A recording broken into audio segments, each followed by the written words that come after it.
Okay, time to get started on the phones with Kent in Sarasota, Florida. I'm glad you waited, all of you. How are you, Kent?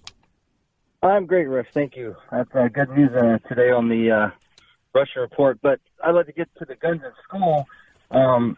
I know guns aren't the problem. I graduated high school in 1985 from Loganville High School in Georgia, and 75% of the male population in that school brought multiple guns to school every single day.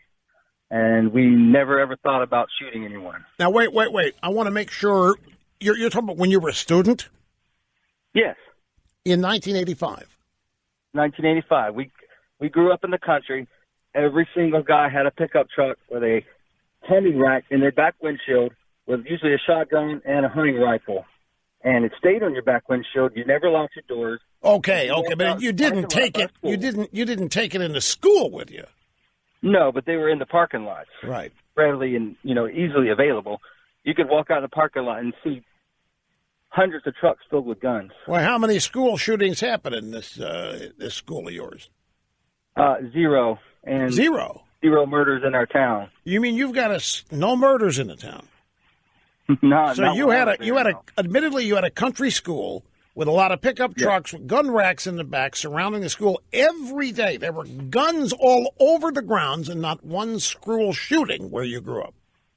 No, we were taught to hunt, and ever since we were about 12, everybody usually got their first gun around 12.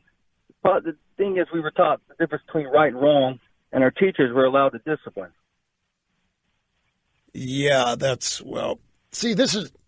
thank you. This is what I was referring to in my numerous monologues in the first hour about our societal evolution and the desire to go back to more innocent times. The left poo-poos the notion. If you have any objection to modern day cultural, if you think it's depraved, if you think modern society is depraved, you've probably at one time or another, man, it was so much better in the 50s. There was none of this anger and angst and this, whatever you think is wrong today going on back then. And if you happen to say it publicly, you would be ridiculed. And they would say, you can't go back to you can't turn back the hands of time. You can't, it's silly. Besides, who would want to go back to an America that was so regressive and restrictive? Who would want to do that anyway? No, you must learn to accept, because this is progressive cultural advancement and achievement. You must love it.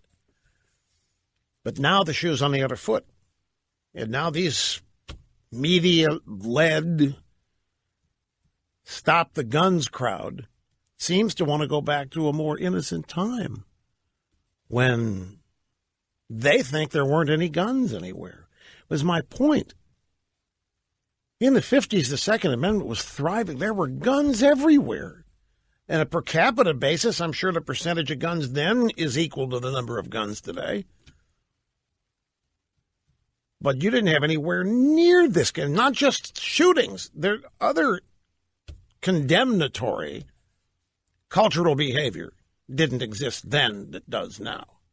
But we're told, well, this is the America, this is what we're going to deal with. This is progressive progress.